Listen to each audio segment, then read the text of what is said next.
আসসালামু আলাইকুম। সন্ধে ৭টা। বাংলাদেশ বেতার রাজশাহী। স্থানীয় সংবাদ পড়ছি দেবশ্রী মণ্ডল।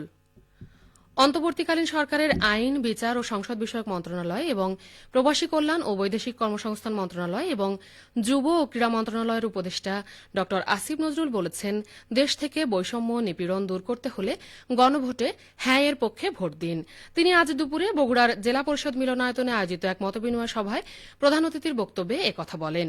ভোটারদের আস্থা বৃদ্ধি করা, গণভোট ও জাতীয় নির্বাচনে শান্তিপূর্ণ ও অংশগ্রহণমূলক পরিবেশ নিশ্চিত করা এবং গণভোটের বিষয়ে ভোটারদের সচেতনতা বৃদ্ধিকরণ বিষয়ে এই সভার আয়োজন করে বগুড়া জেলা প্রশাসন। পরীক্ষায় অসৎ উপায় অবলম্বনের মতো গুরুতর অভিযোগে রাজশাহী প্রকৌশল ও প্রযুক্তি বিশ্ববিদ্যালয়ে ৯ জন শিক্ষার্থীকে একাডেমিকভাবে বহিষ্কারের সিদ্ধান্ত গ্রহণ করা হয়েছে। বিশ্ববিদ্যালয়ের সর্বোচ্চ শৃঙ্খলা নির্ধারণকারী সংস্থা বোর্ড অব ডিসিপ্লিনের সভায় এই সিদ্ধান্ত নেওয়া হয়, যা রুয়েটের একাডেমিক শৃঙ্খলা ও নৈতিক মানদণ্ড রক্ষায় একটি কঠোর ও দৃষ্টান্তমূলক পদক্ষেপ হিসেবে বিবেচিত হচ্ছে।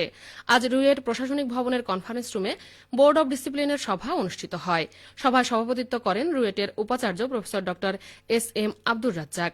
সভায় গৃহীত সিদ্ধান্ত অনুযায়ী অভিযুক্ত ৯ জন শিক্ষার্থীর মধ্যে ৮ জনকে ৪ সেমিস্টারের জন্য এবং অপর একজনকে ১ সেমিস্টারের জন্য একাডেমিকভাবে বহিষ্কারের সিদ্ধান্ত নেওয়া হয়েছে, তবে সংশ্লিষ্ট শিক্ষার্থীদের পরিচয় প্রকাশ করা হয়নি।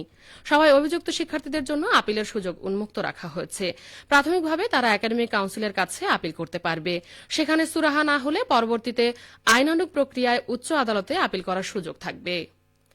চাঁপাইনবাবগঞ্জে নারী শিক্ষার অগ্রযাত্রায় মাদকমুক্ত সমাজের ভূমিকা শীর্ষক মাদক বিরোধী সচেতনতামূলক সেমিনার অনুষ্ঠিত হয়েছে। আজ চাঁপাইনবাবগঞ্জ পৌরসভার রেহাইচর বালিকা উচ্চ বিদ্যালয়ে এই সেমিনার অনুষ্ঠিত হয়।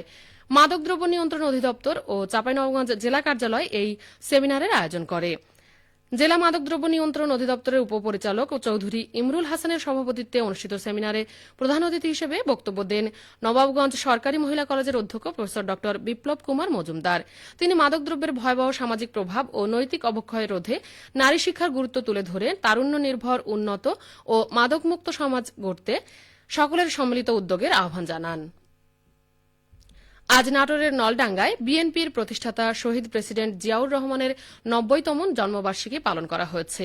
এ উপলক্ষে শহীদ নজমুল হক সরকারি কলেজ মাঠে উপজেলা ও পৌর যুবদল আয়োজিত সভায় প্রধান অতিথি হিসেবে উপস্থিত ছিলেন নাটোর ২ আসনের বিএনপি মনোনীত সংসদ সদস্য প্রার্থী অ্যাডভোকেট এম রুহুল কুদ্দুস তালুকদার দুলু।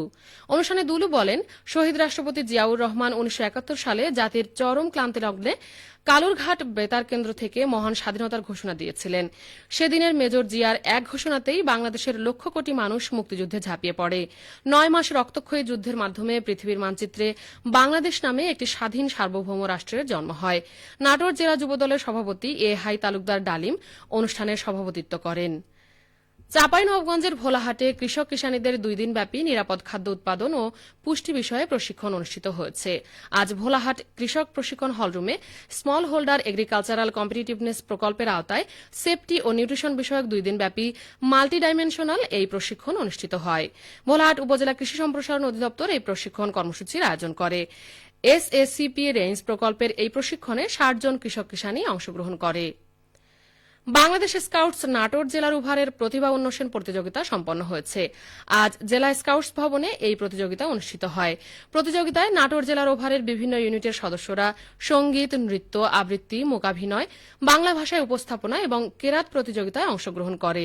নাটোর জেলার ওভারের সম্পাদক মোহাম্মদ জাকিরুল ইসলাম জানান, প্রতিযোগিতায় বিজয়ী শিক্ষার্থীরা বিভাগীয় পর্যায়ের প্রতিযোগিতায় এবং পরবর্তী পর্যায়ে জাতীয় প্রতিযোগিতায় অংশগ্রহণ করবে। সবশেষে আবহাওয়া। আজ রাজশাহীতে সর্বোচ্চ তাপমাত্রা ছিল ২৬.৫ ডিগ্রি এবং সর্বনিম্ন ১১.৬ ডিগ্রি সেলসিয়াস। সন্ধ্যে ৬টায় বাতাসে আপেক্ষিক আর্দ্রতার পরিমাণ ছিল ৭৫%। রাজশাহী ও পার্শ্ববর্তী এলাকায় আগামীকাল সূর্যোদয় ভোর ৬টা৫১। সংবাদ শেষ হল। আমাদের পরবর্তী স্থানীয় সংবাদ প্রচারিত হবে আগামীকাল সকাল ৮টা ১০।